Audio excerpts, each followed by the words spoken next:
Yeah, good, beautiful. Well, welcome. It's great to have you here. As we today's topic is rethinking work. Uh, the topic's pretty ambitious. It's how to love the frustrations of work, to actually have those difficulties and frustrations at work, and actually think these could potentially be good things. So I think that's pretty ambitious. I'm a bit shocked that we've set that as a title, even though I helped set it. But we'll see how we go. My name's Glenn Honberg. I direct the City Bible Forum. What's the City Bible Forum on about? It's really trying to ask the bigger questions in the city.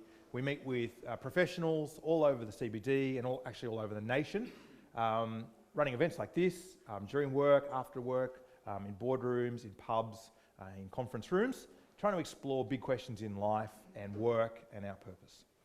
So, work. Some of the world's worst jobs. Are you ready for them? Well, that's not... Is that plugged in? No, it is not. How to love the frustrations of work. All right, let's try this. World's worst jobs? Watching paint dry. It's actually true. There's a scientist who works for Dulux, the paint company, and his job is to watch paint dry because they make up the chemicals, but then they've got to test it in real life circumstances. That's probably not him, but under a microscope, he spends his day watching paint dry. That's so I don't know if you're frustrated with your job. Just getting some perspective here. What about this lady? Armpit sniffer. Yep, it's a real job. There's a lady who works for Dove and she works for Lynx because they make the batches of chemicals in a lab, but then they need to test them in a real world environment. And so they apply them on various armpits, and the lady walks along and sniffs the armpits to see what works and how the chemicals in anyway. Moving on, right? Here's another couple of jobs. Crime scene cleaner. Anyone putting their hand up for that job? Real job. Real job. Here's a shocking one. In Thailand, you can go to these shows where people put their head inside the crocodile. And these are the performers, right? But just got to think about this for a moment. These crocodiles have been trained. So there's people who have paid risk money to help train the crocodiles to not close their jaw, which is their natural instinct. When something is put in their mouth, their natural instinct is to do what? Close their jaw and exert hundreds of pounds of pressure per square inch. And so people are paid. But here's one that actually takes the cake. This guy is a pet food taster. Because, you can make some pet food and you can give it to a cat and it might eat it, but it's very hard to interview a cat, isn't it? I mean, did that work for you? Did you enjoy So, this guy, he works for Marks & Spencer, which, is a English brand, upper class brand. He is a dog and cat food cuisine tester. Let me quote Simon. I love my job, but I draw the line at swallowing. Yeah. A couple of other jobs that were out there, watching grass grow. Yep, that's a real job. A person in the British seed house in England wanders around all these different seeds of all these different grasses and lawns and gets a ruler and just that's their job every day. Whale snot collector. So when whales, I can't remember the word is, but they put their spray out their top. You want to get their DNA, you've got to collect whale snot. Now, fortunately, this job is changing. These group of people are really celebrating the rise of drones because they just get to fly the drones over the top of the whales. Before that, you kind of had to have a plastic bag on the end of a stick and just follow these whales around, hoping that they would use their blowhole. And, it's not just water. Let's just put it like that. How do you feel about your work? See, the way we feel about our work is really related to what the Germans called a Weltanschauung. It's your worldview. The way you think about work really relates to your overall perspective on your place in life. So what's a worldview? It's like a master narrative of how you see what life is on about. So it's usually got three parts. what in the world should human life be like? What should human life be like? That's the first question. What has knocked human life off balance, and what will put it right? So they're the three questions that we have as a worldview. Some of us are conscious of our worldview, some of us are not. So one example, what is my worldview? When is human life right? When I'm with my family and we are spending time together and we all love each other. What knocks the world off balance? When my teenage children are sitting in front of their digital devices, they're never at dinner, and they never do their homework. What will put things right? Put a hammer through every digital device I own. So, and the way that I respond to those things, how cross or angry or frustrated I get, is determined by my worldview. If this thing is the thing that makes life right, and something knocks it off balance, then I'll respond proportionately, or perhaps disproportionately, if that makes sense. And when it comes to work, most of us have a major storyline about work. Here's, I think, three major storylines that exist in Australia about work and life. And we touched on these in the previous two talks, but firstly, I'm valuable because of what I achieve in my career. I'm valuable because of what I achieve in my career, and my work gives me value and it gives me security. So, worldview, when is life like it should be? When my work is going well and I'm valued at my work. What knocks life off balance? When I'm not valued at my work.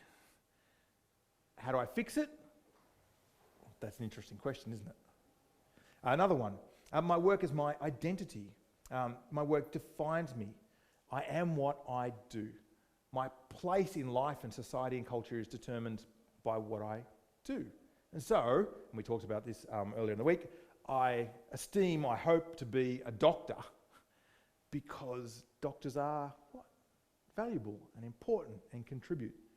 I don't hope to be a crime scene cleaner. What about the third one? Another major storyline I think about work is that my work is bad, or it's ambiguous, at worst bad, but ambiguous, and my work is really nothing. I just work for other things. I work for pleasure. I work for money. So the work in and of itself is not important. So when is life good? It's when work doesn't get in the way, or even better, contributes to having a lot of money for the weekend or the overseas trip or paying off the mortgage. When is life bad? What knocks things off balance? When my career is under threat, or when my income's under threat, or when work gets in the way of my pleasure. What do I do to fix it? Now here's the interesting thing. I think there's lots of frustrations and difficulties in life and work, isn't it? They're not actually always caused by us. There's lots of things that are outside our control. Who here decided that all prices should plummet? Anyone in this room? No, but it's massively affected Queensland and Brisbane economy. Who here decided that that America should change its tariffs on corn? Anyone? Did any of you make that decision? It wasn't me. Pork bellies today. Sorry, pork bellies. Yeah, pork bellies made that decision. What about who decided how much rain was going to fall out in southeast Queensland in the granite? Anyone? No. So they're ridiculous questions, but we live in a world where the common narrative is, if I just work longer, if I just work harder, and if I just work smarter, life will turn out as I want it. And more importantly, work will turn out as I want it. Isn't that true? Isn't that what you kind of hear all the time and the impression you're given? If I just work smarter, longer and harder. Every time I get in one of those big corporate buildings and go up in the lift and they put those lift ads on, have you noticed that's what they say to you? Here's one quote: 5 things you can do to do work smarter in the office and get ahead. So if I just do these 5 things, suddenly my life will be perfect again.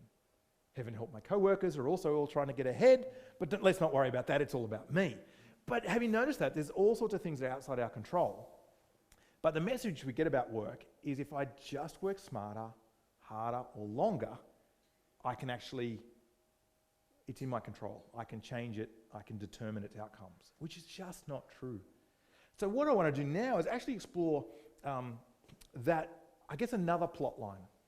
See, Christianity, so speaking as a Christian speaker, actually gives us a reason why life and work is sometimes outside our control, why it is frustrating, why it is difficult, and here's the interesting thing, why it actually could be a good thing. Now that's a hard sell. Let me see what I can do. But that work is actually outside of our control, but it's in someone else's control, and this could be a good thing. See, here's the reason that the Bible or Christianity gives that life and work is frustrating and difficult, is that actually God has a master narrative. The creator of the universe actually has a plot line that matters to him, and it shapes everything about our world. The plot line is he wants us to be in a relationship with him. He wants us to know him intimately. He wants us to know him and him to know us. The picture of this, and we saw a glimpse of this in the last couple of weeks, is God with man in the Garden of Eden. The Lord God took the man and put him in the Garden of Eden, which is a paradise, to work in it and take care of it. The Lord God commanded the man, you are free to eat from any tree in the garden, but you must not eat from the tree of the knowledge of good and evil, for when you eat of it, you surely die. Now, what was the point here? See, God was going to dwell in that paradise with humanity. God was going to live in 1A, and Adam and Eve were going to live in 1B. Just around the corner, face to face, creator of the universe with humanity. That was the picture. But actually that relationship was broken. Can you see the range? This was the tenure arrangement here in verse 16. You are free to eat from any tree in the garden. You must not eat from the tree of the knowledge of good and evil. Now, we don't have a lot of time, so I'm not going to take you into Genesis 3. But the next chapter kind of tells that story of where Adam and Eve ate from the tree of the knowledge of good and evil. It's not that they had sex. Sex was in God's plan for humanity to fill the earth. That's not what they did wrong. God said, you can eat from any tree, any fruit in the garden, but not the tree of knowledge of good and evil. It was clearly marked. They broke the terms of that agreement and were cast out of God's presence. Now that sounds harsh, doesn't it? But is it? Just think, say you take up a lease on a flat. Does that come with certain conditions? It does, doesn't it? See, it's not your flat, is it? You're actually using someone else's flat, so they get to determine the circumstances. And if you break the agreements of that lease, you get kicked out. What about a job? Can you do whatever you like at your job? No. Someone does what? They offer you a job. Some people are saying, yes, you can do it. I want to find out where you work. You take on a job, someone makes you a job offer, and it comes with certain conditions. Why is that? We say it's our job, but it's if someone else is paying us and someone else is employing us, it's actually their job that they gave to us, and we do it under their conditions. God created a paradise. He said, part of that is listening to me, and I'm going to give you one command to show that you are in relationship. Because if you notice that if you don't listen to people and you don't honour what they say, you break the relationship. You ever notice that? It's a normal human dynamic. If my lovely wife tells me enough times to put the rubbish out, and I don't, the problem is not just a break in the rubbish piling up, it leads to a what? A break in the relationship. Well, the stakes are high with my wife. They're much higher with the creator of the universe. So the Bible puts, what happens?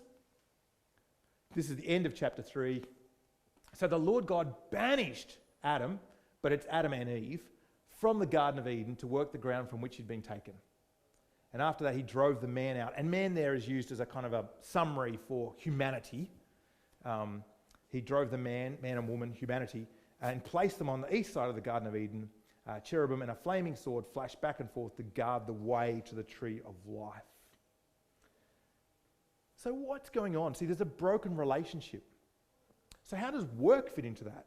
Well, actually, the broken work, what happens is, and we skip over it because there's kind of too much text, but in between being banished, God actually curses the world. Why? Because the broken work is to communicate that there's a broken relationship. The broken work is to communicate that there's a broken relationship. So let me just talk about three things that's broken. The first thing that's broken, and I'll read it out, the work of filling the world is broken. Adam and Eve were to, as I said last week, they were to kind of have kids, buy a Tarago, populate the earth. Here's what God says.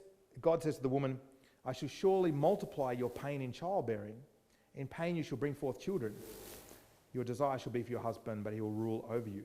So a key part of Adam and Eve's role was to multiply and fill the garden, but that work of filling the world is now actually made much more difficult. So it doesn't stop, but it's actually made much more difficult. So the work of filling the world is broken. The work of ordering the world is broken. So God says to Adam, because you have listened to the voice of your wife and have eaten from the tree of the knowledge of good and evil, because it was Eve, unfortunately, who said, Adam, this fruit is tasty. And Adam, instead of listening to God, said, sure, you're hot. And he had some. I'm not sure what his reasons were. But this is what God says. Because you've listened to the voice of your wife and have eaten of the tree of which I commanded you not to, here's the interesting thing. Cursed is the ground because of you. In pain you shall eat of it all the days of your life. Thorns and thistles it shall bring forth for you, and you shall eat the plants of the field. This is very significant because the picture of the Bible is Adam himself was made out of the ground. The garden, the paradise, sprang up out of the ground. The trees were there as a great, beautiful, wonderful blessing out of the ground. And now God is actually saying, now the ground won't do for humanity what they wanted. Instead of it just all being easy and it just serving humanity, it will actually thwart humanity. It'll be a thimble full of thistles. You'll sweat and you'll sweat and you'll work and you'll work. And classic example of this, a friend of mine worked for 2 years on an IT project. A small team of them worked for 2 years. Project was almost complete. Another company came in, bought their company, and how much did they keep of all that work they'd done for 2 years? How much do you reckon? Zip. Absolutely nothing was kept. That's broken work. Anyone experienced that? Or have you ever been on a project and the project is well planned and then in the first week of a year-long project it goes pear-shaped? Ever had that happen? That's what's happened here. That's why circumstances are outside our control. God has made work difficult. That's what this is saying. Queensland's Health. I'm not going to make any comment. I'd still like them to help me with any of my medical needs down the road, and this is being recorded. But it's actually saying, now what's interesting is work isn't cursed. Actually, it's interesting. Work is still good, but the place and space in which humanity works, which is the world, now will not come under humanity, will not do what we want. That's why things keep going wrong, why things are constantly outside our control. The famous painter Michelangelo said this, if people know how hard I work to gain my mastery, it would not seem so wonderful at all. And here's the thing though, sometimes work goes really well, doesn't it? You do achieve, you do succeed, things go really well, and then you become a boss. Here's what Robert Frost said about that, the poet. By working faithfully 8 hours a day, you may eventually get to be a boss, and your life is easy after that, right? No. By working faithfully 8 hours a day, you may eventually get to be a boss and work 12 hours a day. And if you've ever stepped into management, how true is that? The responsibility increases, the pay increases, but don't the problems multiply? Yeah, how about that? Here's a picture. Actually, I gave one of these talks in Darwin, so this is from Darwin. But this is a great example of, this is someone taking their brand new four-wheel drive for a test drive just a couple of days before I was in Darwin last year. Not so good. The world is broken and it's outside our control. But here's the thing. It's not just that work is broken, the work of ordering creation is broken. The Bible even says something a little bit harsher and a bit difficult to swallow. It says none of our work actually achieves what we ultimately want. None of our work achieves what we ultimately want. Let's see if I've got the text here. It says this, By the sweat of your face you shall eat bread until you return to the ground. For out of it you were taken, for you are dust, and dust you will return. So notice that it doesn't matter how much you work, what's the outcome? Death. See, what we ultimately want is we think that if we can work long enough, smart enough, hard enough, we will somehow be alive, stay alive. That's right down in the background. That's why work is so stressful. It is a life and death issue. Because, I talked about this a couple of days ago. We don't work for money. You can't eat money. You work so that you have money, so you've got food to eat, clothes to wear, and a shelter over your head. So work actually is a life and death thing. But we think if I just work smart enough, hard enough, long enough, I will stay alive. It's not true. You know that, don't you? You do know that. And I know when corporate advisors say, work smarter, work harder, work longer, this will, you'll be a partner. But will being a partner protect you from death? I'd like to see a few. Yeah, it won't. Good, thank you. Yeah, but we kind of sold this idea that somehow I can save my life if I work harder, smarter, longer. It's just not true. Death is the future. Death is the future. And this undermines all our work. If people heard of Tolstoy, great Russian writer, wrote War and Peace, it's like that thick. If Tolstoy wore t-shirts, this is what he would wear on his t-shirt. Is there any meaning in my life that wouldn't be destroyed by the death that inevitably awaits me? See, we've got this idea that if I just work harder, smarter, longer, I can live forever. But the Bible says, no, actually, by the sweat of your brow you will work and you will still die and return to the ground. Our work is actually thwarted by death. What we achieve, we have to leave behind, and then some idiot comes along and ruins it. But even more, what's going on is that it doesn't matter how much we work, we cannot actually achieve life. And that's what fuels so much of our work. We think that we can achieve life. We can maintain life. We can keep ourselves alive, but we can't actually achieve life. We can't conquer death. Now here's the thing. This is the big take home. Who is it that gives life? Who is it that has created life? The Bible's answer is it's God. And it's being in his presence. It's knowing him as the creator of life that gives us life.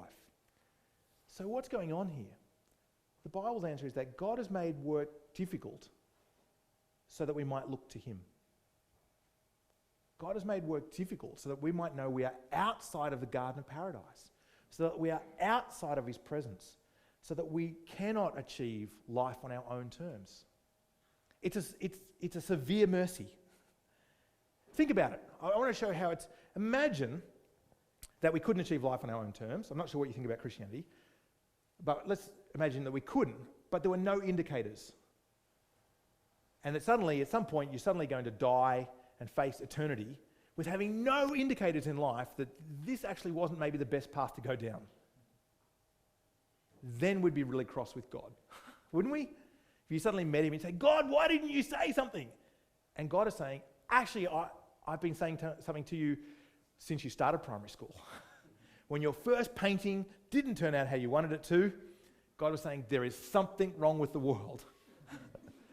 And when your second painting and your third painting and your first university project, I did an IT degree before people knew what IT degrees were, before the Sydney Morning Herald or the Australian had an IT section. And one of the things I learnt was they had decided at university that lots of work in the corporate world was group projects. Let me tell you, I knew that work was cursed. There was always someone in the team who never did their bit. What makes work difficult? Other people. See, the Bible's thing is God makes our work difficult because he wants us to have a relationship with him so that we'll look to him. Instead of looking to work for ultimate meaning, we'll look to him for ultimate meaning. We'll look to him for relationship. A guy called Solomon Northup. Anyone see the movie 12 Years a Slave?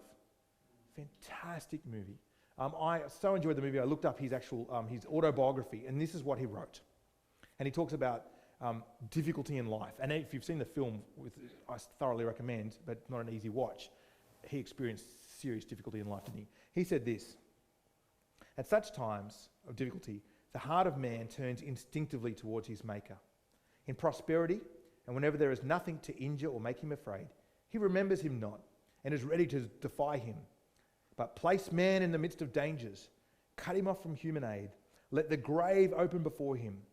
Then in the time of his tribulations, that the scoffer and the unbelieving man turns to God for help, feeling that there is no other hope or refuge or safety save in his protecting arm."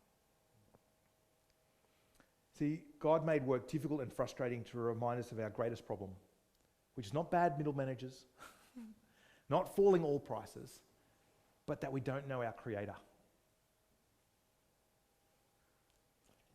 Now, unless we recognise this, you know what? Actually, work will be more frustrating, because we'll keep thinking that we can turn life into what we want it to be. And either work will be immensely frustrating, or we'll make it frustrating for all our colleagues and our peers, because we'll crush the people around us to get what we want, which is life. So just briefly, how is it that we can come back to the garden? Let me read a verse out for you. How is it we can come back into God's presence? The answer is Jesus. This is from the Apostle Peter's letter. He says, "Christ suffered once for sins, who was righteous, never did anything wrong, for the unrighteous, that he might bring us to God. Jesus was put to death in the flesh, but made alive in the Spirit." The Bible's classic picture of this is really found in the Old Testament. If you were an ancient Jew and you did wrong before God, what did you do? They were an agricultural society. You took a lamb, the best lamb you could find. You took it up to the temple, and the temple is where you met with God. You put your hand on the lamb in front of the priest and said, "Whatever I've done wrong, and I know I've done wrong, is transferred to the lamb." You know what they did with the lamb? Killed it. What did you deserve because you'd done wrong before the Creator of life? You deserve to lose your life, because he was the giver of life and you disobeyed him. Who died in your place? Well, that is the answer. In the ancient the lamb. When Jesus rocks up on the scene in the New Testament, a couple of thousand years ago, Jesus is called the Lamb of God. He's the one who brings us back into God's presence. Now, I haven't gone into a lot of detail there, but that's God's great aim. So let me just finish in the next couple of minutes, and then we'll open up for questions with how to love the frustrations of work. Firstly, how to love the frustrations of work.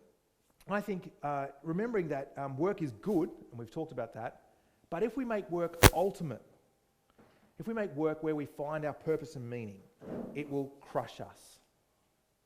So one of the ways to love the frustrations of work is to think, this is a helpful reminder that my work is not ultimate. That's how to love the frustrations. When something goes wrong, to remember, actually, work is not who I am. Work is not my identity. Actually love those frustrations because they remind you that work is not ultimate. And if you're a Christian, I take it a step further. Give thanks to God for those difficulties in work. How to love the next frustration of work is that work will not give us life. See, how does that help? Well, it puts work in perspective. If we sold the lie that if I just work harder, smarter, longer, I can have life, we will do anything and everything to stay in work at the cost of our family, at the cost of our integrity, at the cost of our colleagues. We'll suddenly discover we're doing things we never thought we'd do. But if we recognize the reality that work cannot give me life, work is a good thing and it helps provide life, but it can't stop death, then actually the stakes are lower, aren't they? I actually can maybe say no to my manager, or no to that unethical action. I could lose that job because that job is not life. I could find another job. All sorts of interesting jobs out there. Some of them good. I saw your face. Some of them good. You're still put off by my earlier examples, aren't you? Work will not skip. Work is not our identity. See, the message here is that our identity is found with God. And if we know that work is not our identity, then again, when things go pear-shaped at work, we're not going to blow up at everyone around us. We're not going to make small things into mountains, because actually work is not life. It's not who I am. And work is not what makes us valuable. See, think about this. If God is prepared to thwart our work and make its results fade, what matters to God? Not actually our work, but us. He actually sees us as valuable. That's why he thwarts our work, so that we might come to him. It's a very strange idea, isn't it? But actually, because he loves us, he's saying, don't go down that path. Now, just briefly, I want to talk about a particular frustration of work, unemployment. Have you noticed on LinkedIn, no one says they're unemployed anymore? Everyone says, looking for new opportunities. Why? Because if you say our identity is caught up in our work in Australia, it's a meritocracy. And if you say that I'm unemployed, it sounds like you are what? Unemployable. That you're not valuable. I'm just pointing that out to you, help you see how much your identity is caught up in your work. Now, I get that it's better to say other things, it's a little more positive, looking for new opportunities, which we know is a fudge. You're looking for work, right? You're unemployed. But unemployment is actually a kind of social death, isn't it? Because work is the context of so many relationships. It's a purpose death, because getting up for work is actually a good thing, as we talked about in the first couple of talks. It's part of the good purpose of our life. We were made for it. And it's actually an identity death. Unfortunately, in the breakdown in marriages, breakdown in our communities, we don't know the people we live near, because our identity is caught up. So I just want to encourage you, lots of retrenchments happening. Care for the people that have left those firms. Don't pretend they don't exist anymore. Give them a phone call. Invite them into the city for a coffee with you, because unemployment is actually, I think it's actually a social death. It can be an identity death, and it can be a purpose death. But you know, that person mattered more than their work, didn't they? So now that they no longer work, don't treat them as if, I'm not saying you deliberately treat them, but I know in the busyness of life. And I think as well, I just want to say, if you're unemployed, if what I've said is true, perhaps that's a good thing for a brief time to realize that your work is not where your value is found. That work does not give you life. But actually, it might be an opportunity to crack open that Bible, that thing you always meant to read, or read about the life of Jesus that you thought, one day I should read about the greatest man the world's ever known, and discover life. Let me stop there and open it up for questions, comments, reflections, or challenges. It's 10 past 1. I've got about 10 minutes for comments, questions, challenges. I might start with you, Michael. The Bible talks about the frustrations of work and says, well, this is the things that it should get back into life with God. Does it explain why there's such a mixture, like a sort of random mixture of really satisfying moments of work and then really frustrating, like all intermixed with each other? Yeah, so the question was, why is work so satisfying, and why is work sometimes so frustrating? The story outside of the garden is work is still good, but it's also broken. And so God does both things. He lets us experience his goodness, so we might go, actually, isn't the world good? How did it come to be so good and so amazing and so wonderful? So that's actually part of also how God drives. So he lets us experience both. The Bible's answer in the book of Ecclesiastes is actually, it constantly uses the word gift, which is a way of talking about grace, God's undeserved generosity. He lets you experience the goodness of work so that you might look to someone who made it so good. And he actually experiences the difficulties of work, so you might think, is this all there is? Why am I living for work? Work is a dogfight. And so God's doing both to call you to himself. He's working carrot and stick so you might turn to him. Yeah. But if you look at Joseph, he started off as a lonely prisoner, and the Pharaoh saw him and Yep. he promoted him.